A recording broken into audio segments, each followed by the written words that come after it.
Madame, monsieur, bonsoir. Il est tout juste 18h30 sur Al-Oula, c'est l'heure du journal. Voici les principaux titres de l'actualité de cette journée. Le peuple marocain célèbre ce jeudi 14 août le 46e anniversaire de la récupération de la province de Oued Dahab, une épopée héroïque dans le processus de parachèvement de l'intégrité territoriale du Maroc, un moment historique qui incarne l'attachement indéfectible de la population de la province au trône alaouite. Semaine de l'investissement pour les Marocains du monde, une initiative qui valorise les compétences marocaines résidant à l'étranger et renforce leurs liens avec leur pays d'origine. Dans ce journal, nous irons à la rencontre de Marocains résidant en France, désireux d'investir dans les domaines du tourisme et de la construction du bâtiment. Et puis en fin de journal, nous parlerons de tourisme et cap sur Essaouira avec ses nombreuses offres touristiques, ses activités de sport nautique et ses festivals. La cité des Alizés ne cesse d'attirer chaque année des visiteurs d'ici et d'ailleurs. Classée au patrimoine mondial de l'UNESCO, la cité des Alizés séduit par sa riche histoire et son authenticité.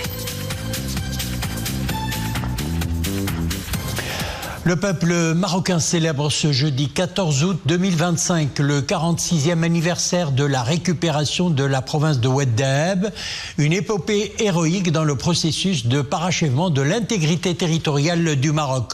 Le 14 août 1979, les ulémas, les notables et les chefs de tribu de la province s'étaient rendus au palais royal de Rabat pour présenter à feu Sa Majesté le roi Hassan II leur serment d'allégeance et réaffirmer leur lien d'attachement indéfectible au glorieux trône alaouite. Depuis, une dynamique de développement tous azimuts a transformé le visage de la région. C'est un sujet de Abdelghani Jabbar, Samir Barka. Le récit est signé Nessin Hamdaoui. Le 14 août 1979, une date bien gravée dans la mémoire collective des Marocains. Ce jour-là, les ulamas, les notables et les chefs de tribu de la province de Oued Dahab s'étaient rendus au palais royal de Rabat pour présenter à feu Sa Majesté le roi Hassan II leur serment d'allégeance et réaffirmer leur lien d'attachement indéfectible au glorieux trône alaouite. Les places, les grandes artères et les ruelles étaient remplies de citoyens scandant plusieurs slogans. Vive le roi, Dakhla est marocaine, ou encore nous voudrions revenir à la mère patrie. La délégation qui se dirigeait vers le palais était composée de fils du pays, principalement des personnes originaires de Oued Dahab. Ils sont arrivés à Rabat et à leur accueil, ils ont trouvé le regretté souverain, feu Sa Majesté Hassan II. Ce fut un moment historique, immortalisé par le mémorable discours du regretté souverain.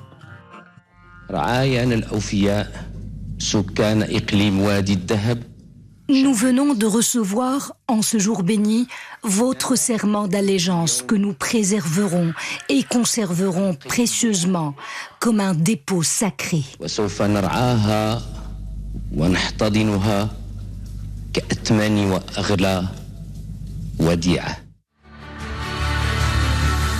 46 ans après la récupération de la province de Oued Dahab, un vent de renouveau socio-économique souffle sur la région.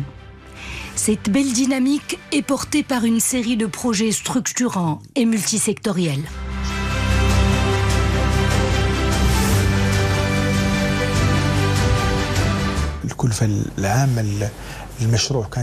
Le coût global de ce grand chantier dépasse les 10 milliards de dollars.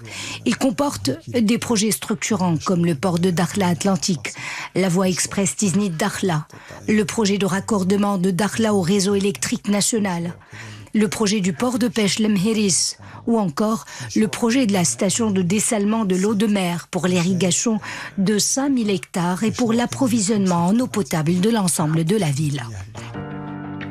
La province de Dakhla Oued Dahab s'érige aujourd'hui comme un fort pôle d'investissement dans 3 principaux secteurs, le tourisme, la pêche maritime et l'agriculture.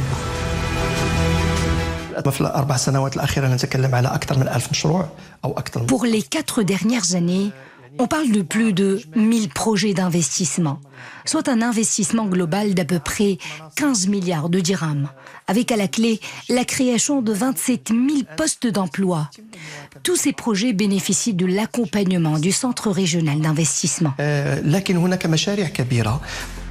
Ce fort élan de prospérité enclenché sous l'impulsion de Sa Majesté le Roi a pour but de servir le citoyen en améliorant son niveau de vie au sein des provinces du Sud, qui, à travers leur nouveau modèle de développement, aspirent au leadership au niveau continental. Les opérations d'intervention pour éteindre l'incendie de forêt déclenché dans la commune de Derdala, relevant de la province de Chefchaouen, ont permis de maîtriser 3 des 4 principaux foyers. Les avions Canadair œuvrent pour l'extinction du dernier foyer, indique l'Agence nationale des eaux et forêts. La superficie avalée par les flammes est estimée à environ 500 hectares du domaine forestier et de quelques champs avoisinants. Près de 450 éléments des différentes équipes concernées ainsi que des ressources, du matériel et des moyens techniques de pointe ont été mobilisés pour venir à bout de l'incendie, dont 4 avions de type Canadair et 4 avions de type Turbotrush. Toutes les ressources humaines et logistiques restent mobilisées jusqu'à la maîtrise totale et l'extinction complète de l'incendie, précise l'ANEF dans son communiqué. En pleine canicule, pas de répit non plus pour le sud de l'Europe qui fait face à de graves incendies. Le Portugal, la Grèce, l'Italie, surtout l'Espagne où un 3e décès a été enregistré, continue donc aujourd'hui de combattre les flammes. Au Portugal voisin, une quinzaine d'appareils aériens sont mobilisés face à 4 importants feux de forêt dans le nord et le centre du pays. En Grèce, où 20 000 hectares ont été détruits par le feu depuis juin, les pompiers sont parvenus à circonscrire l'incendie qui menaçait Patras, 3e ville du pays et principal port vers l'Italie. Et puis dans les Balkans, les incendies ont tué au moins 2 personnes et entraîné l'évacuation de milliers d'habitants. Direction Lampedusa en Italie, où une embarcation transportant une centaine de migrants a chaviré à une vingtaine de kilomètres au sud-ouest de l'île italienne, faisant au moins 20 morts, selon le Haut Commissariat aux réfugiés de l'ONU. 20 cadavres ont été retrouvés et autant de disparus dans le naufrage, indique le porte-parole de l'agence onusienne pour les réfugiés. Depuis le début de l'année, quelques 38 263 migrants sont arrivés en Italie par la voie maritime, selon le ministère italien de l'Intérieur. Actualité proche-orientale, après avoir approuvé le plan pour la prise de Gaza, l'armée israélienne poursuit ses frappes aériennes sur la ville. Le Hamas appelle à poursuivre la mobilisation massive contre l'agression, le génocide et la famine. D'ailleurs, une législation israélienne réglementant les ONG étrangères a été de plus en plus utilisée pour refuser leur demande d'apporter de l'aide dans la bande de Gaza, selon une lettre signée par plus de 100 ONG publiée aujourd'hui. Selon la lettre, dont les signataires incluent donc Oxfam et Médecins sans frontières, au moins 60 demandes d'aide pour le territoire palestinien assiégé ont été rejetées rien qu'en juillet. Nouvelle collaboration exemplaire entre les services de sécurité marocains et espagnols en matière de trafic de drogue. L'interception cette semaine à l'ouest des îles Canaries d'un navire qui transportait environ 3000 kg de cocaïne répartie en 80 ballots de différentes tailles, selon un communiqué de la direction adjointe de la surveillance douanière espagnole. L'opération a bénéficié de la collaboration internationale des services de police du Maroc, de France, des États-Unis, du Royaume-Uni et du Portugal, ainsi que du Centre de renseignement sur le terrorisme et le crime organisé et du Centre d'analyse contre le trafic de drogue dans l'Atlantique. L'équipage du bateau était composé de 4 personnes originaires du Bangladesh et d'une personne originaire du Venezuela. Focus à présent sur une initiative lancée au profit des Marocains du monde, la semaine de l'investissement. À l'échelle du Royaume, les centres régionaux d'investissement s'activent au service de notre diaspora. Au programme, sessions interactives, présentations détaillées des opportunités d'investissement et autres rencontres. Reportage à Casablanca, Hassan Zaki, Mustafa Ouda et Iman Ablo. C'est avec un projet innovant que Jawad Nour, résident en France, pousse les portes du Centre régional d'investissement de Casablanca. Son idée à lui, construire des bâtiments à l'aide de nouvelles technologies. Mon projet consiste à introduire une nouvelle technologie de construction basée sur la 3D. C'est une technologie qui s'est développée en France et j'aimerais que mon pays profite de ce transfert d'expertise. Cette technologie a également beaucoup évolué dans d'autres pays comme les Émirats arabes unis ou encore le Canada. Mon ambition est de contribuer à initier l'écosystème qui pourrait la développer chez nous, surtout que le pays s'apprête à abriter de grandes manifestations planétaires. Nous présentons tout ce qu'il faut aux Marocains du monde désireux d'investir dans leur pays d'origine. Nous leur offrons de l'accompagnement à tous les niveaux et nous les informons des facilités administratives mises en place par l'État à leur profit. De même, le Centre régional d'investissement met à leur disposition des guides pratiques pour plus de renseignements. Ce jour-là, le centre accueille un autre porteur de projet, tout aussi résident dans l'Hexagone. Mohamed Boutouil, lui, souhaite investir dans le tourisme, encouragé en cela par la dynamique inédite que connaît le secteur ces dernières années. Je suis ici car je souhaite investir dans la construction d'une unité hôtelière. L'activité touristique s'est beaucoup développée au Maroc. Et puis, le pays y investit de plus en plus dans le cadre des préparatifs de l'organisation de la CAN ou encore de la Coupe du Monde 2030. Donc, il y a vraiment beaucoup d'opportunités dans ce domaine. C'est aussi une façon pour nous, Marocains du monde, de contribuer au développement de notre pays. Partout où elle est, la diaspora marocaine ne manque pas à l'appel. Une force vive incarnant une richesse humaine, entrepreneuriale, culturelle et financière. Un mot de sport, CHAN 2024, les Lions de l'Atlas retrouvent le chemin défilé cet après-midi pour leur troisième sortie face à la Zambie. Les protégés du sélectionneur national Tariq Skitiwi se sont imposés sur un score large de 3-1. But marqué par Mohamed Hrimet à la 47e minute de jeu. Le second but est signé Oussama El Mlioui. Les Zambiens reviennent 2-1 grâce à Andrew Piri. Sabir Bougrine assomme les Zambiens par un troisième but. Score final donc 3-1. Les Lions de l'Atlas, qui ont joué 3 matchs, portent leur actif à 6 points.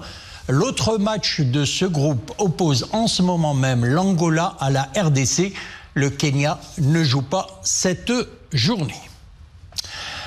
Cap sur Essaouira, la cité balnéaire que les touristes du monde entier aiment à découvrir, connaît une forte affluence. La cité des Alizés séduit par ses nombreux spots touristiques, mais sa riche histoire est une véritable curiosité touristique. Vous le verrez d'ailleurs dans ce reportage de Abdelghani Traoui et Maria Oued.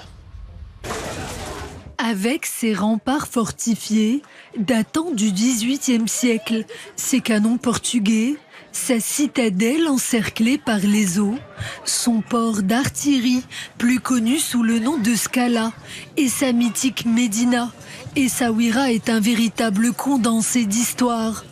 Envoûtante cité millénaire, elle offre à ses visiteurs un voyage captivant au cœur de sa mémoire. Essaouira est une ville historique mondialement connue. C'est pourquoi j'avais envie de la découvrir depuis longtemps. Ici, on est à la Scala. Ce site est vraiment très beau avec une vue incroyable. C'est ma première fois à Essaouira. Et je dois dire que si j'ai choisi cette destination, c'est parce qu'il y a beaucoup de monuments historiques à visiter.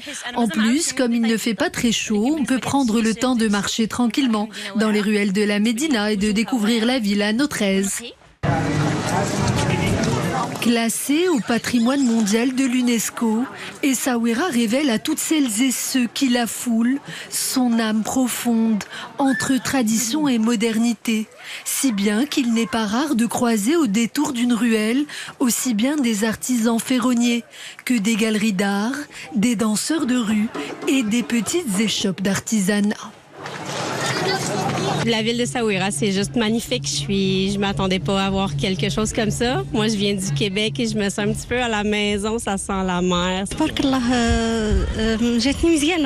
La ville ne cesse de changer de visage et elle est d'une propreté remarquable en plus. Les gens sont très accueillants et cela fait chaud au cœur.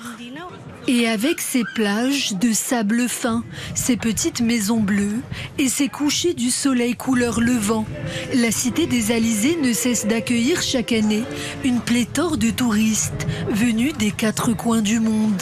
Des visiteurs qui contribuent à écrire ensemble la grande et la petite histoire d'une cité multiculturelle où la fraternité est légion. C'est la fin de notre édition. Merci de l'avoir suivi. Excellente soirée. À demain, 18h30.